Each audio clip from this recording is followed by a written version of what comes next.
It's on. Do you want the mic?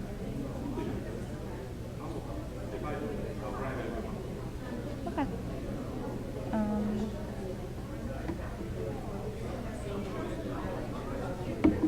Am I like very fucking? Well, you can see me there, but when I stand in the podium, you can't see me.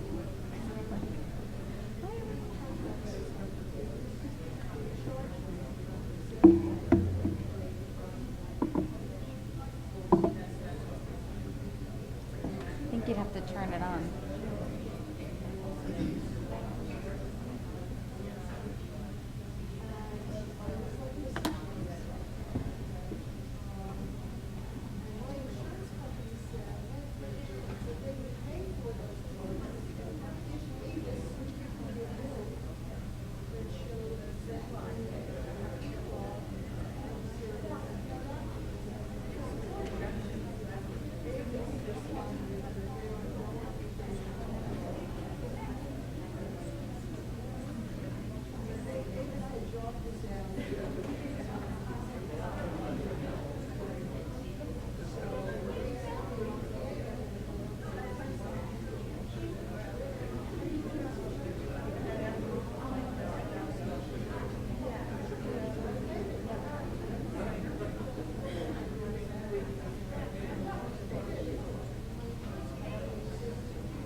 Okay.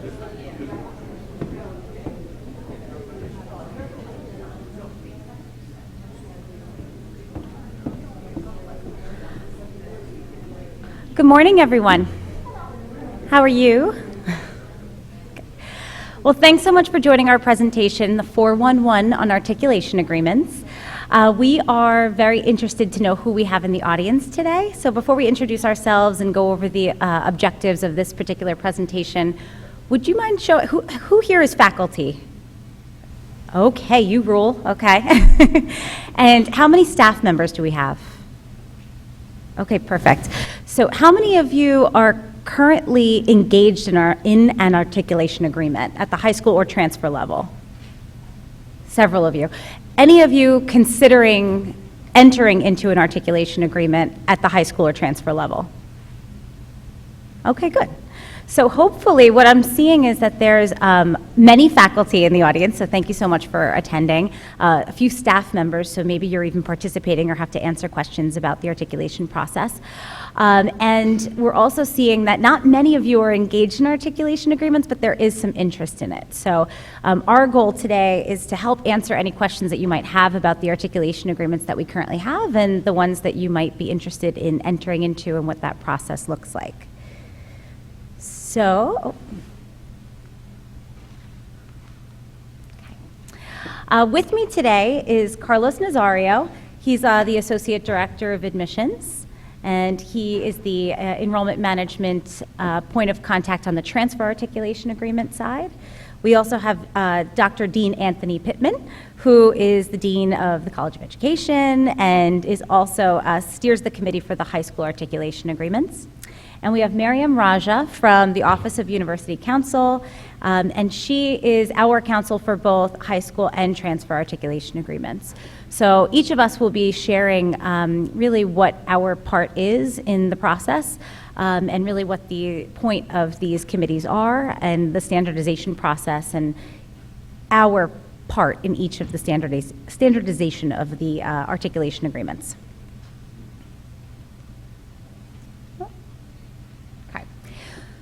So the objectives of this presentation. Today we really wanted to introduce ourselves. It's important for you to know who the point of contact is from the admissions or enrollment management side, from University Council side, and then of course from the academic affairs end.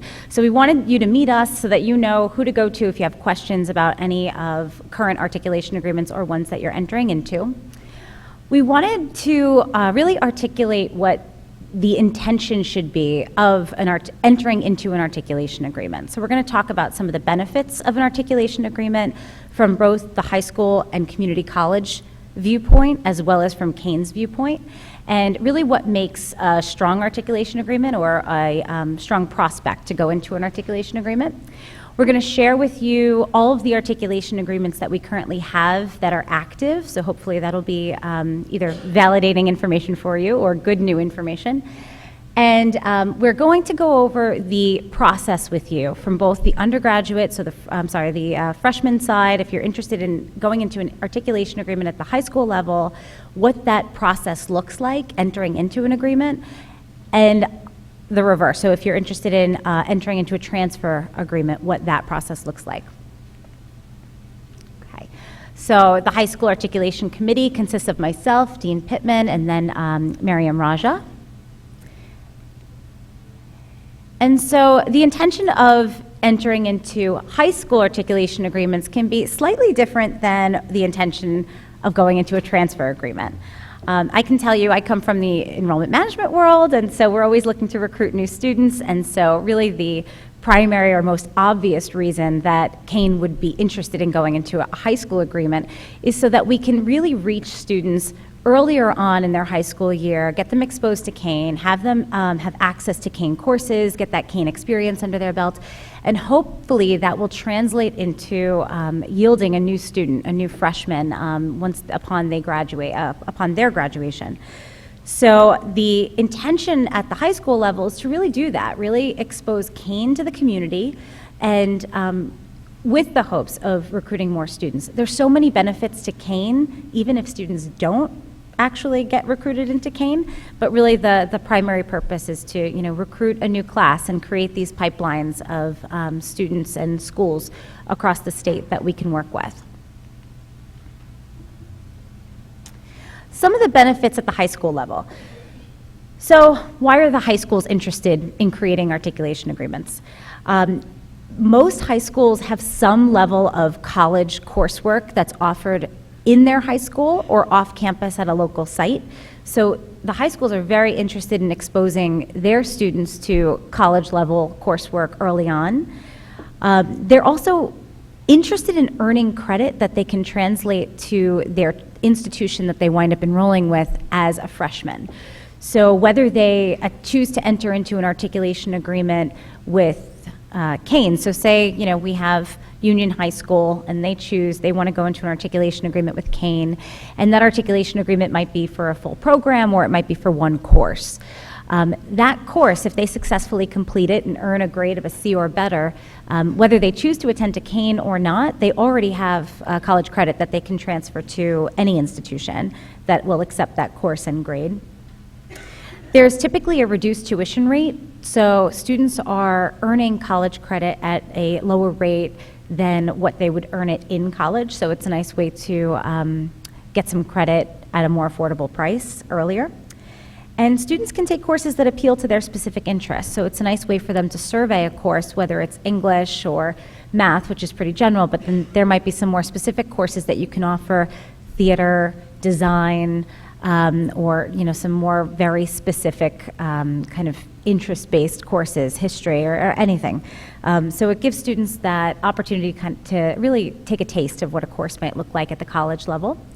So those are some of the benefits from the high school. And for Kane, like I said earlier, we're really interested in making sure that students are exposed to Kane as early as possible. Kane also has the opportunity to identify strong high school students through these articulation agreements. So the students that were very successful in these articulation agreements, they're the types of students that we're looking to recruit into our programs. Students earn Kane University credit, so obviously that will translate into credit towards their bachelor's degree, and hopefully keeping them really on timeline. We really hope to graduate our students within 4 years, so by getting the advanced credit earlier really allows them to do that. And then students tend to be high achievers, so we are really looking to recruit these high achieving students to some of our specific programs at Kane. So for those of you who are interested in entering into a articulation agreement at the high school level, or if you are in one and you're considering whether we renew it or not, that agreement, we would ask you to really consider what makes a strategic partnership. So which high schools would be wise high schools to go into an agreement with? It's not always just, well, they expressed interest in Kane, so we should move forward. We really want to, me and the committee over here, we were discussing maybe changing the title of our presentation to "Is the Juice Worth the Squeeze?" So hopefully we'll determine whether it is. And when we talk about strategic partnerships, we want to make sure that all the hard work that you're going to put into building this articulation agreement and then sustaining the articulation agreement is really going to have lasting implementation and lasting effects. So what makes a strategic partnership? We have feeder high schools here as really an area we would encourage you to look towards. Feeder high schools are high schools that we routinely receive some of the largest number of applications from, but also the largest number of enrollments from. These high schools, to no surprise, are usually very local to our area. And these particular feeder schools are feeder schools for many reasons. They might be a feeder school because we have a specific program that their students are interested in, such as architecture. There's some high schools in the state that actually offer pre-architecture coursework. So we already know now that there is a defined interest in a very specific program that we also offer here at Kane. Now, we might receive a lot, so it's all relative, applications for architecture from one particular high school, but a lot for architecture might be 5 from one high school as opposed to maybe an English program. Applications from that high school might be 20. So it really is relative, that term, but feeder high schools can vary, and we urge you to look at feeder high schools so that there's more students in the pipeline that might qualify for the type of articulation agreement that you've built. And then also, high schools, you want to look for high schools that have programs that are aligned with our students' interests. So if you have the Holocaust course is a great example. There is a Holocaust course that's offered at various high schools, and it's offered there because there's the need to offer it there, there's the interest there at that high school, and it aligns with the student population that goes to that institution. So we take that into consideration when considering if we want to go into certain articulation agreements. Are the programs aligned with that particular school, and is there student interest there? And then, of course, high schools that share similar academic programs and course rigor with ours. So it might not be beneficial for us to go into an articulation agreement with a high school who is routinely sending their students to Ivy League colleges. That might not really yield in a lot of student recruitment for us at Kane. And then, of course, the opposite end of the spectrum. If we, go into a school district that is not even graduating a large portion of their class, and maybe a low portion of their graduates are even going on to 4-year bachelor degree programs, again, probably not the best type of high school to go into an agreement with. So, an example. The College of Education receives an average of 15 applications each year from the 3 institutions that are listed on the screen: Union High School, Alexander Hamilton Prep Academy, and Passaic County Technical Institute. These are feeder high schools that all align with Kane's student profile, and then also have students that are expressing an interest in education. So these might be 3 particular schools that you might want to take a deeper dive into, and then connect with the faculty there to determine, is it worth your while, is it worth our while to go into some type of articulation agreement together? So at this time, Miriam Raja is going to review the current high school articulation agreements that we have active.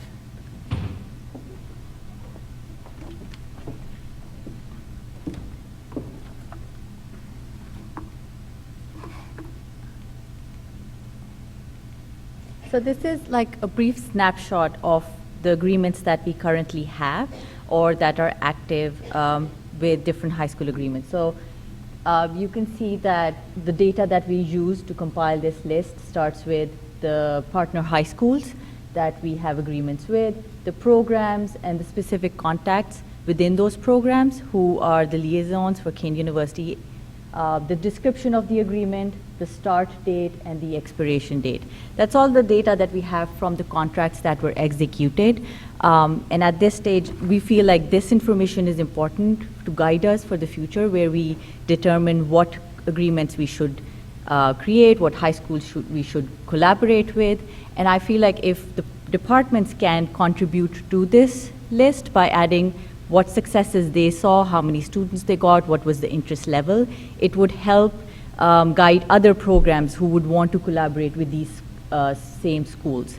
We also, obviously, as more schools are brought on board, this list would also add those agreements. If we have the detailed data, then it also feeds into what enrollment management and how Jennifer just was talking about the feeder schools and what schools, how do they contribute to our program. And that's why this particular list helps us in determining that. Right now, this list has been created by Office of University Council, but we always are waiting for other programs that have that have such collaborations to contact us and provide us that information so that we can add to this list. We have some of the other agreements that have expired, but we still want to continue relationships with those. So those would be like Roselle Park High School, Perth Amboy High School. These are some of the other agreements that we used to have but have expired. So the list goes on. We have agreements that have been going on for some time now that are auto-renewable. There are other agreements that have expiration date, and once they expire, Office of University Council can work with you to renew those contracts or amend those contracts as you feel fit. I will now invite Dr. Anthony Pittman to discuss the process of high school agreements with you.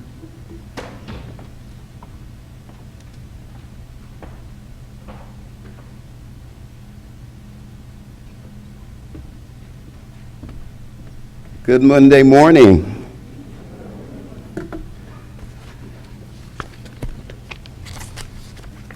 Hopefully you did not partake in the Monday morning breakfast special, I should say. What was the special? It includes too short of a weekend, lack of sleep, and low on patience. No one had that breakfast this morning, did you? Let me apologize in advance if my voice annoys you. I feel as if I'm revisiting puberty. I'm a little under the weather this morning. So you may experience some highs and some lows in terms of the voice projection, but we will do our best to get through this as best as we can. Just a little bit of context, my colleagues and I would like for you to know that this PowerPoint will be made available. I think the simplest way to get this out will be to share it with each of your respective colleges.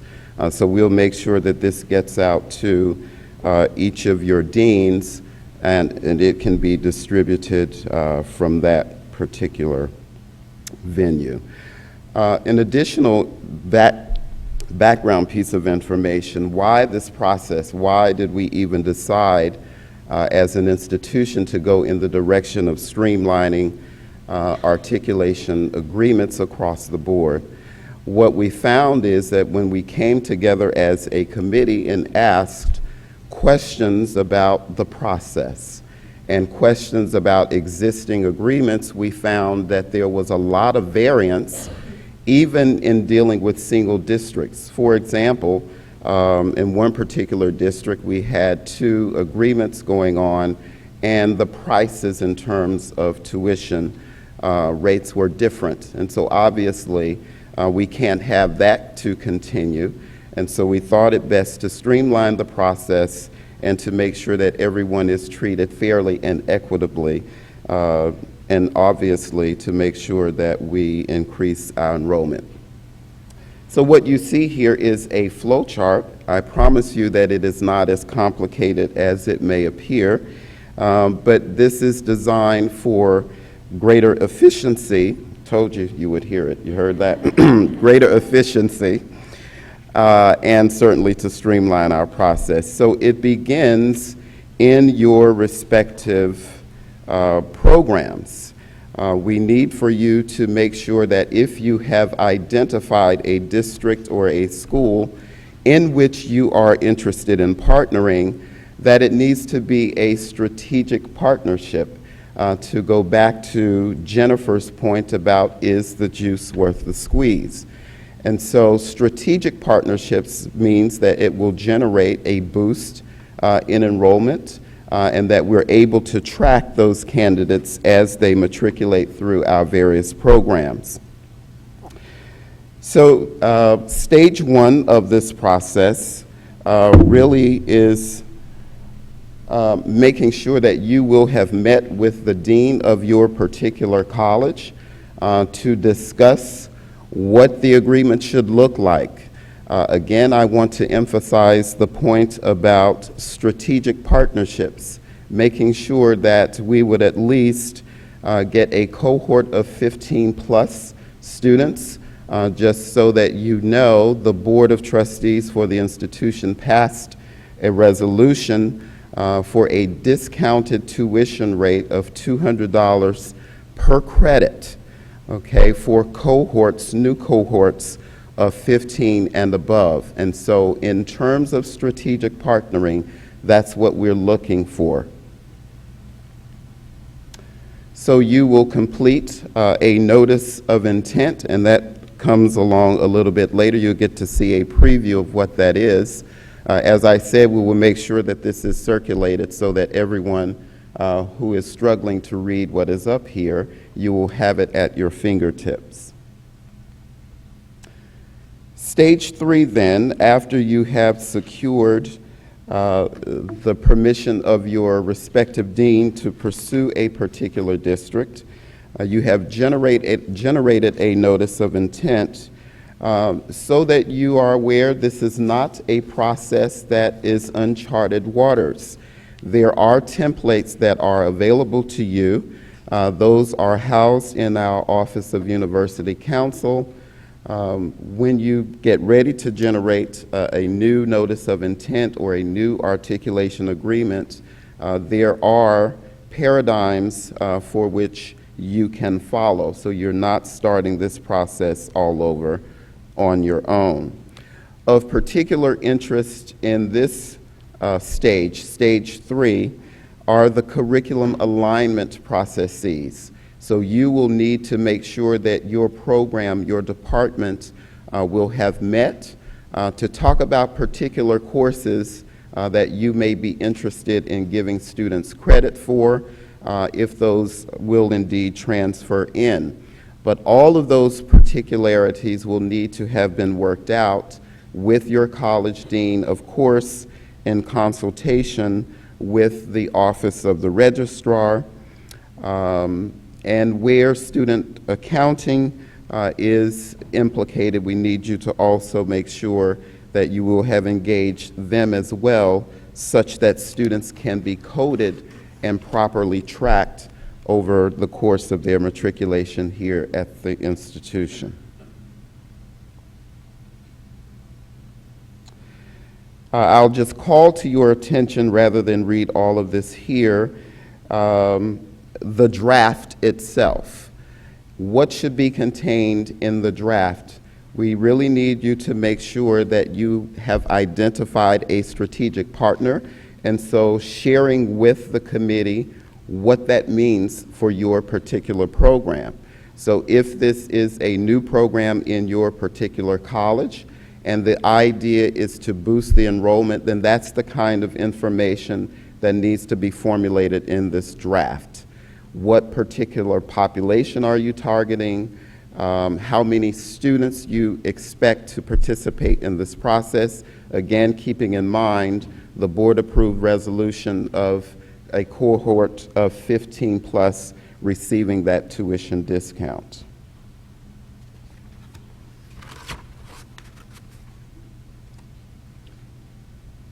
Stage 5 then advances the process just a bit more. Once you've collected all of that data, you've shared it with me. I will be your conduit to the Office of the Provost for Academic Affairs, sharing that information to get the internal improvements on the academic affairs side, and then forwarding that on to our committee, as you've heard. Making sure, again, that whatever is executed, that it is done so in an orderly process. So this is the notice of intent. Not to worry, again, you will have this at your fingertips. Essentially, the form requests that there be one point person. So that point person is going to be in communication with me, so that we don't have things getting lost in translation. You will have to identify a point person in that particular high school, so again, we can keep the process of communication as streamlined as possible. Again, the middle section of the poem of the form, abbreviated rationale for entering into agreement. That is the space where you will indicate that targeted population, again, the number of students who you anticipate participating in this process. And then payments, again, $200 per credit for cohorts of 15 plus. So I am going to introduce now, I think, Jennifer, you come back. And if you have questions, we'll catch those at the end. Thank you.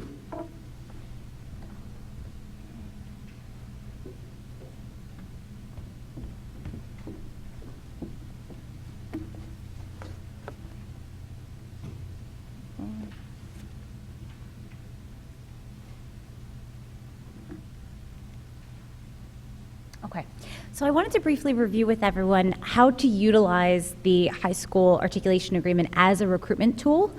And I'm going to share with you what a sample of a recruitment plan might look like if you're entering into an agreement with a high school, okay? So I'm going to talk to you a little bit about one agreement that we have. It's with Union County Vocational Technical High School. We have an agreement with them for their design program. So the design program is fairly recent. What students will do in their junior year of high school is apply to Kane University as a non-matriculated student so that they can take their full courses of their senior year in Kane engaged courses. So they are going to be design courses. These particular courses are actually offered on their campus at the Union County Vocational Technical High School in Scotch Plains. But they are absolutely a part of the Kane community, their senior year of high school, taking all Kane courses. And so they complete an application for non-matriculation in their junior year so that their senior year, starting September, they're in Kane courses. They will take up to about 33 credits, so 1 full year of coursework, their senior year of high school. So in the fall semester of their senior year, while they're taking some of their CAD courses and some other design courses, they're going to be met by one of our admissions representatives who will be a recruiter. And so they will be guiding them through the application process to Kane so that they can ultimately matriculate to Kane. So what that process looks like in the fall, we'll typically host an information session on that campus, on the high school campus. We will let them know all the benefits of applying to Kane, whether they choose to pursue that design program or not. They might have changed their outlook on a career in design, and maybe they decided, now I want to go into communications. And so, really the point of the recruiter is really to help them navigate all those questions that they might have, and answer questions about how the Kane credit they completed their senior year will transfer into or towards another degree or the same degree that they were intending to go into.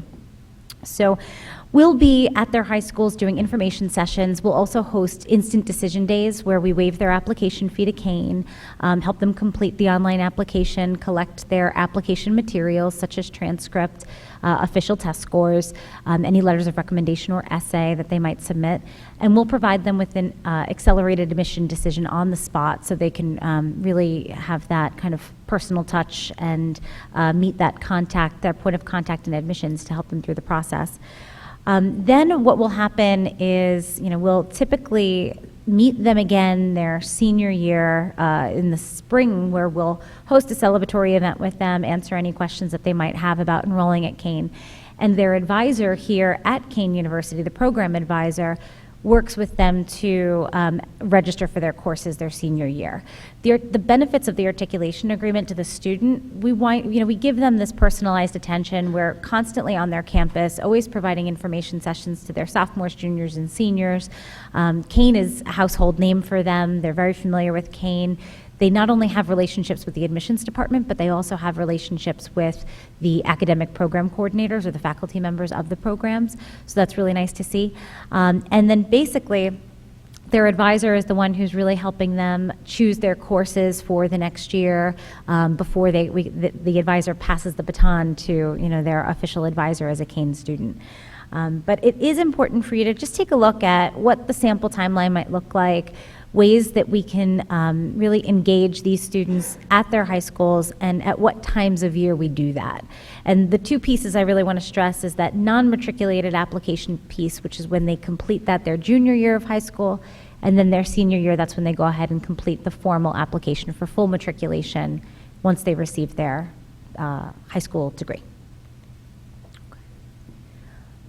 So Miriam's going to talk a little bit about the role of the Office of University Counsel and how that transcends into both agreements.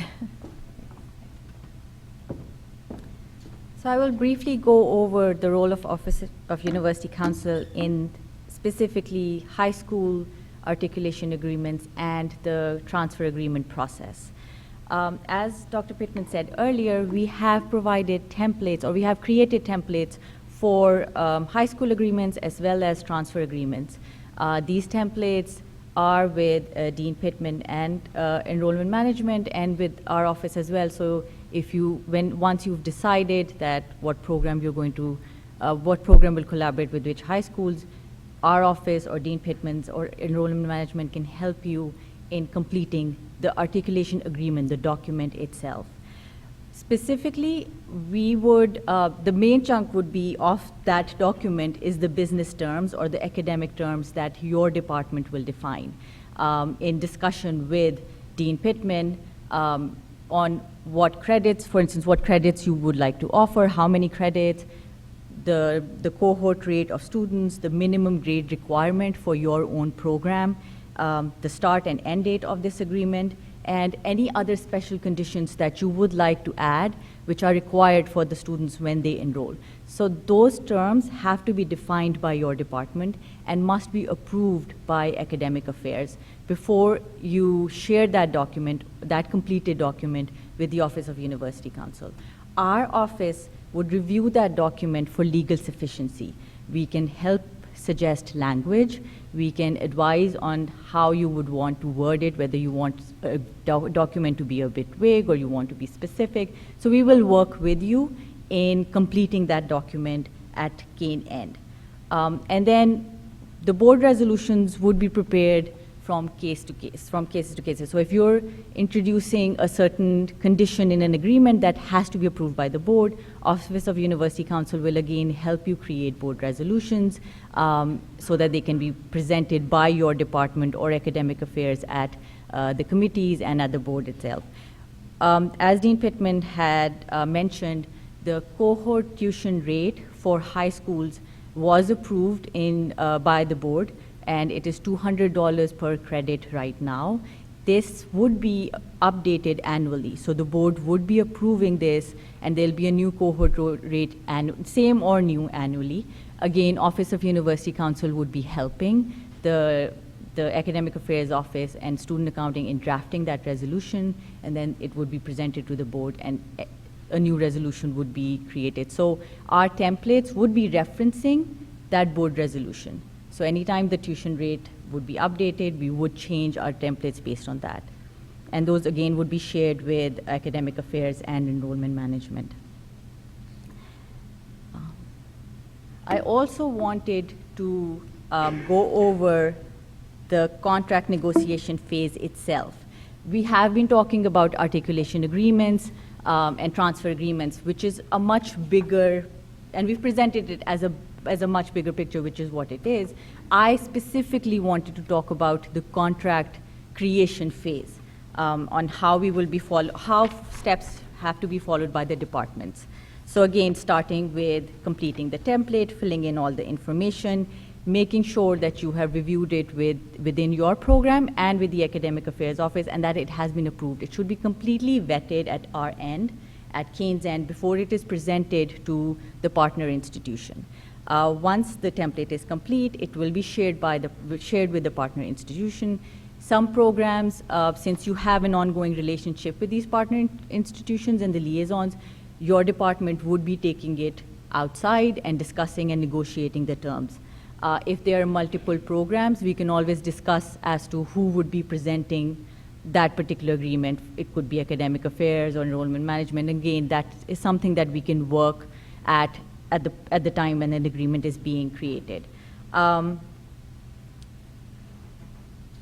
Once it goes to the partner institution, they would review the document. They might have certain edits. If they're business or academic terms, you would oversee that. You will decide whether it's acceptable to your department or not.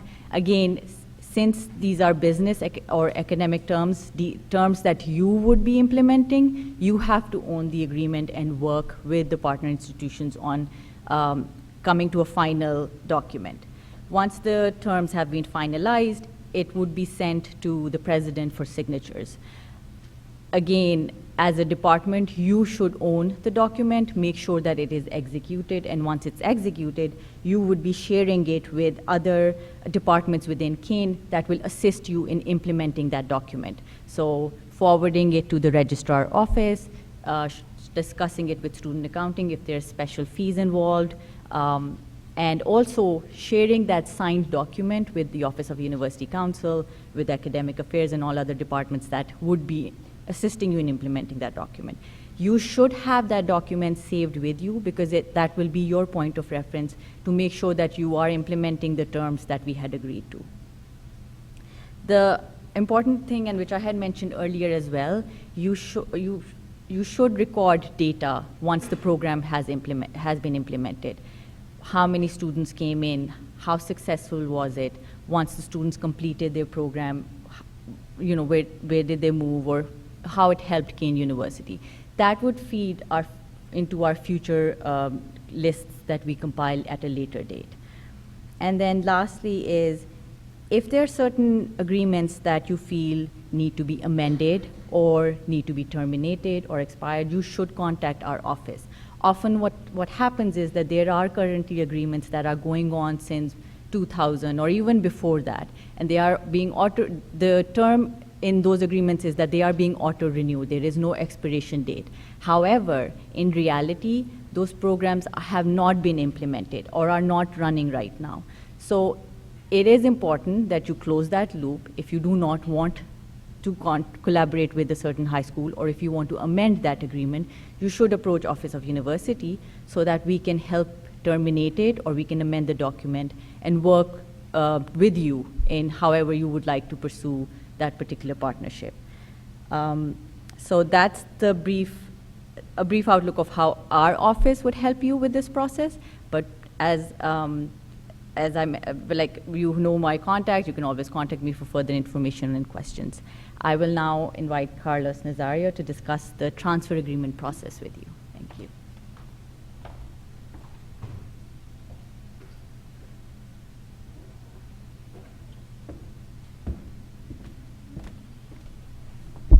Good morning, everyone. I am the entertainment part of this presentation. We're going to talk about transfer articulation agreements, but right before that, we want to share with you a quick video with the... Welcome. We're here today at Kean University, wrapping up NJC4 week, talking to successful transfer students about their experiences transferring to Kean, one of Phi Theta Kappa's distinguished transfer institutions. You completed your AA degree, now finish the job and get a four-year degree. If you don't do that, you lose an opportunity of becoming somebody that you want to become. You need to climb the highest mountain in front of you. Finish your degree in some institution here in New Jersey. You will not regret that. It will be the best thing you ever did.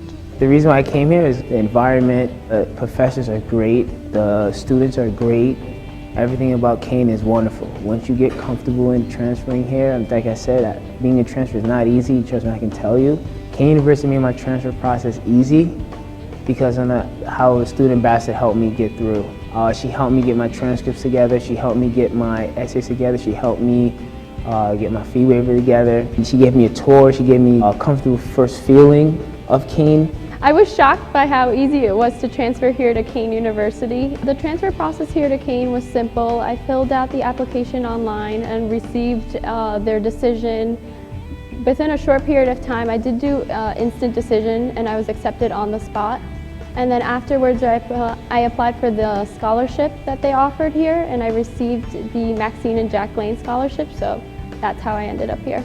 I feel accomplished because I know that it takes some people more time to graduate, but you know, like I had a lot of friends that were pushing me and a lot of professors that were pushing me, and it feels really good, you know, to almost be done with my bachelor's. And I know I wanted to be a speech pathologist, and I know that I had work, and I know I had a lot of family problems going on and a lot of papers to write, but you just have to look ahead and look at your goal, and if you really want to achieve that goal, then you can do whatever. To complete my bachelor's degree at Kean means the world to me. No one in my side of the family has ever gone to college. Some of them never even graduated high school. So this is a tremendous accomplishment for me. My advice to any student contemplating transferring to Kean from their community college is to just do it. Just put one foot in front of the other and do it, and don't look ahead as much as you look back at all the accomplishments you've made. And showing to my own kids that they can do it too, that there's a big entire work for them out there to explore, and I want to be a role model for them. And it was not easy, but it's manageable. You can do it. If you want something with your whole entire power, the whole entire strength, you can do it. It's not impossible. We'd like to thank our sponsors, the New Jersey Education Association, Kean University, Rutgers University Newark, and Phi Theta Kappa for making NJC4 the success that it is. And remember to follow us on Facebook, Twitter, and Instagram using the hashtag NJC4.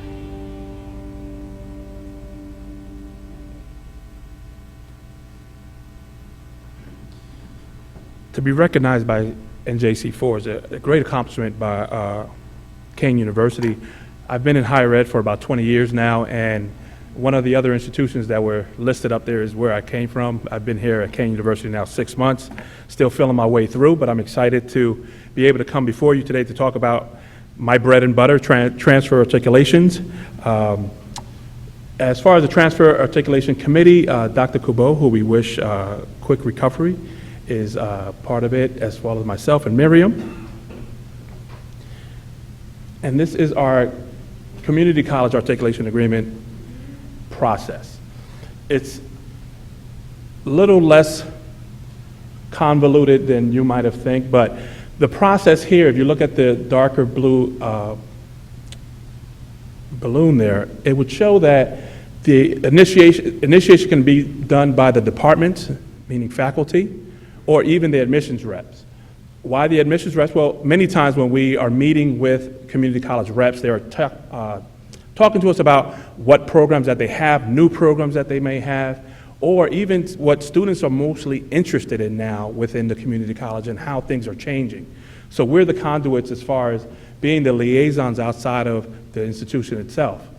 Once that is initiated and is the dean's approval is done, it'll head over to me in enrollment management. This process will be at one point or another, I called it the circle of death, but it continues and to rotate throughout because of the way this system works. It's faculty are looking at it, they put the mapping together, in which I'll show you an example of, and it'll get to us and we'll put it through the process, and Dr. Kubo would look at it and go through academic affairs and have all the agreements and all the courses lined up, because we're not just talking about one particular course when as we're talking about in high school programs, we're talking about a degree itself in total. So once that happens, then we share it. We'll go back after this going back and forth about which courses, how they transfer over. Are we accepting this course? Is that a 300 level course? Should we not accept that 300 level course in that manner? Then we'll send it back to the community college. Many times the community college may already have agreed to certain courses, how they'll transfer over, but many times if we've made some changes, whether on the legal side or the academic side, it'll end up backing back up into this articulation agreement circle, and we'll go back and forth with that process for a while.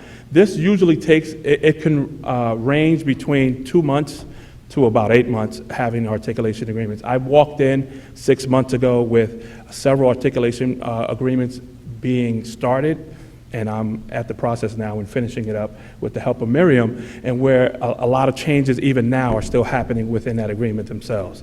So what we always ask is to the academic side, once we get that, if you're doing it with a colleague from another institution, to make sure that their side also is agreeing to the courses as you're preparing the mapping. And we'll talk about more about the mapping, is just the courses and the equivalencies to themselves. The intention of the community college articulation agreements is to create a seamless transition from the community college to Kane University. Seamless transition. 2-year institution students want to come into a 4-year institution and not lose that many credits. Their whole intention is to go to the 2-year school and not have so many obstacles put ahead of them. So as Kane University being represented at many of these organizations, especially Phi Theta Kappa, being recognized for being a high quality transfer institution, we want to be able to give the students all the opportunities to come in through articulation agreements or joint programs and be seamless. It also generates interest in particular programs. There may be a particular program that we may have that enrollment may need to pick up. This is an opportunity for us to get that program building. Also, it cultivates prospective students into an enrollment funnel, which is important for us. We're needing to have that information. It's not so much so as with high school students, we're able to purchase names from SATs and certain places like that. Transfer programs, we can't. So if we create these articulation programs or joint programs, we're able to start having students give us their information. We're able to put them into the enrollment funnel and start communicating with them as far as sharing with them everything else that we may be able to offer. Some students, and I would say, dare to say that majority of the students that come to us don't have a clue about what articulation agreements we may already have in the funnel. Whether it's on our part that we're not advertising as well, or is the two-year school not advertising their articulation agreements. But this is the opportunity for them to be able to get all that information from us. Now, these are the benefits of the partnerships. From the community colleges aspect, they're able to partner up with a four-year institution, a reputable four-year institution. Many high school students who leave high school and they go to the two-year school, and their mindset, they're already thinking they're going to a 13th grade. And by going to the 13th grade, they're not giving that much value to their community college degree. But the reality is, if they partner up, the two-year school partners up with a four-year institution, they're sitting there and the student is realizing, wait a minute, there's some benefit for me to go to the two-year institution. The other benefit, and probably if I was part of the two-year institution, I probably would put this one first, would be it improves the graduation rate. Because within our articulation agreements or our joint programs, we're asking the students to finish and graduate their associate's degree, and then transfer over. Without the programs, without these agreements, some students just transfer over beforehand. Whether they have 15 credits or 30 credits, they may come over and they may not be as prepared as we would want them to be. And again, as I mentioned before, the seamless transition. The benefits for us at Kane University is we have access to their academic records. Through joint programs, we're able to have the students agree to share their academic records. We're able to track and help them to point out which courses they should be taking and which ones they should not be taking, or even encourage some that may be lagging behind.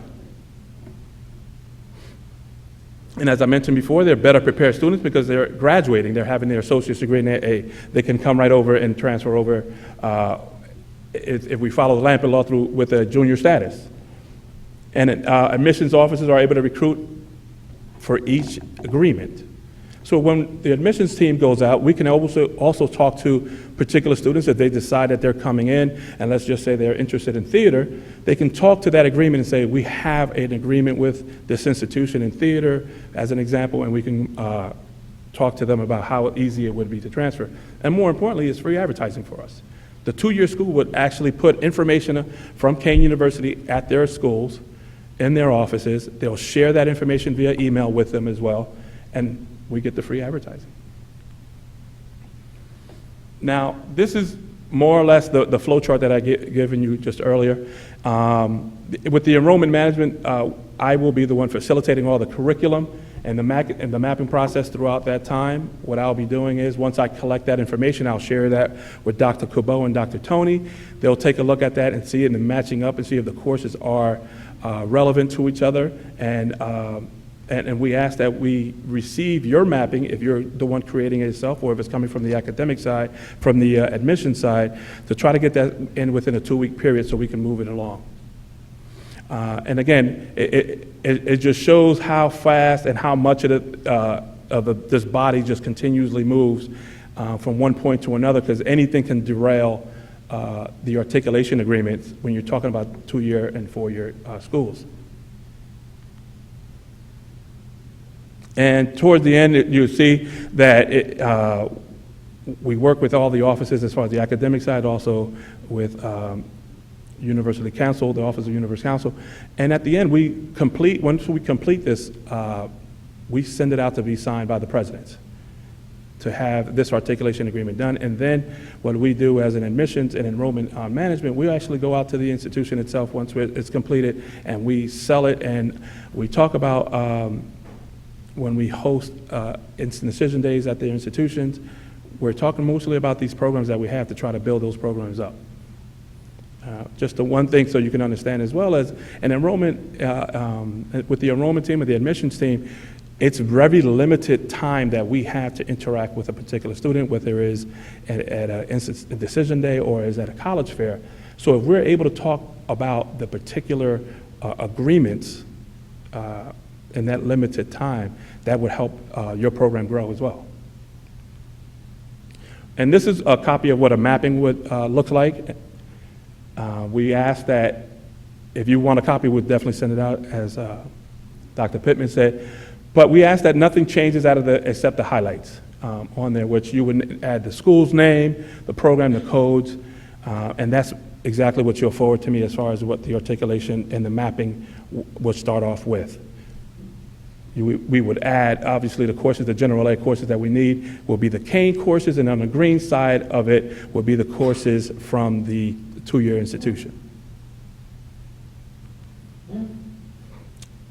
And using the transfer articulation agreement as a recruitment tool, as I mentioned before, we can hold information sessions at the two-year institutions and talk about the benefits of these articulations. We can hold instant decision days there. And when we make instant decision days, we are able to have the students receive an acceptance letter on the spot. They take that home with them.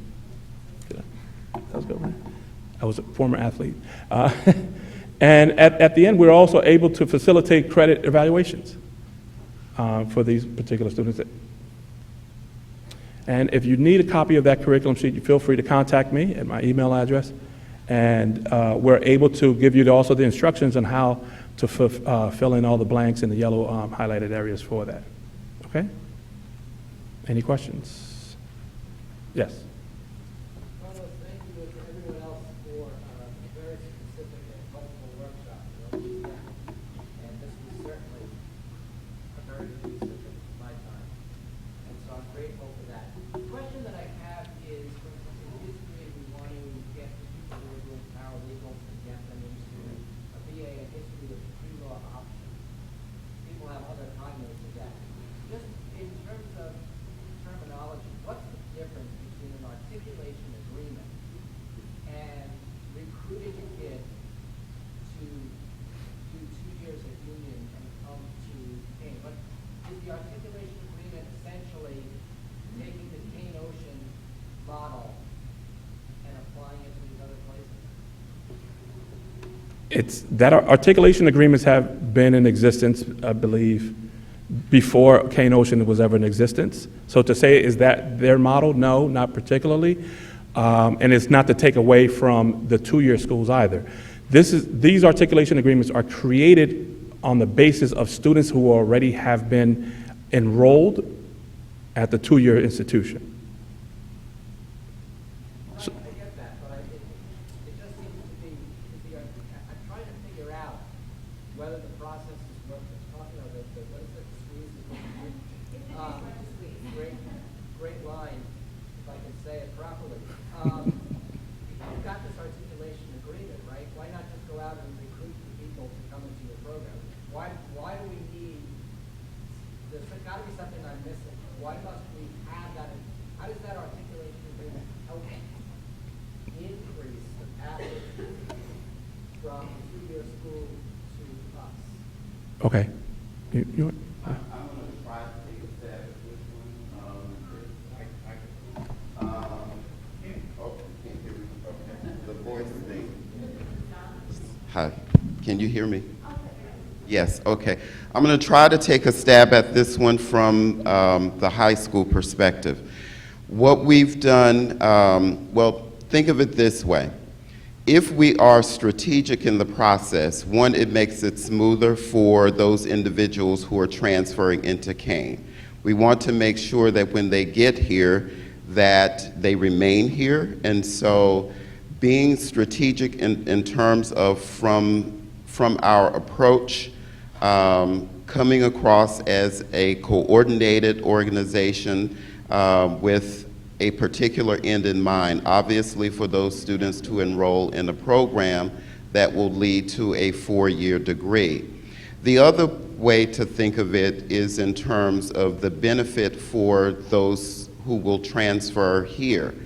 If we get the cohort of 15, they get the discounted tuition. Remember, that's the plug, I think, if there's any major takeaway from that. Does that help you at all?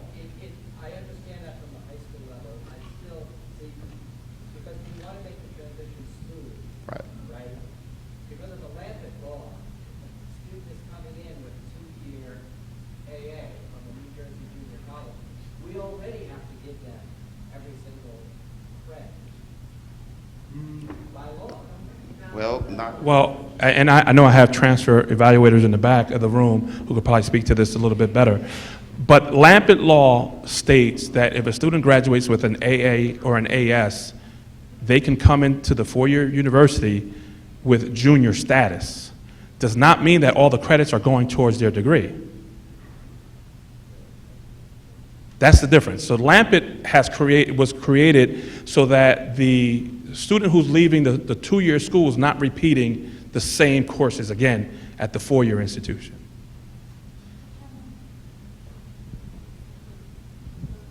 So, okay, good, so many hands. I just want to add one more thing. So I think the biggest benefit of an articulation agreement at the transfer level is to not just streamline the process for transfer students, but to clearly identify who the students are. And the students at a community college, it's sometimes difficult to capture their attention because we do high school college fairs all the time, right? We're there in the evening and the parents can't wait to be there. You don't always get that at the transfer side. It's almost difficult to make a connection with them. So when you're talking about maybe a history-to-history articulation agreement, now you're working with a faculty member in the community college who has 30-plus kids in an audience in their second year ready to listen to you. It's really a nice way to keep them on a consistent plan, have them graduate earlier, and then hopefully transfer to Kane as opposed to another one. It's an advertising kind of marketing tool for us. Don't need them. You do not need them. That is the quickest answer. You do not need them. What's helpful is it helps the student who's entering into a community college degree program keep on track to get the bachelor's degree within 4 years. You do not need them. Yeah. Yes. As part of the articulation, what you can do is specify which courses at the community college level you want the students to complete before they transfer over. In that way, you can better tailor how prepared the students are for the course streams that you're going to set up. All right, thank you. We have a question in the back.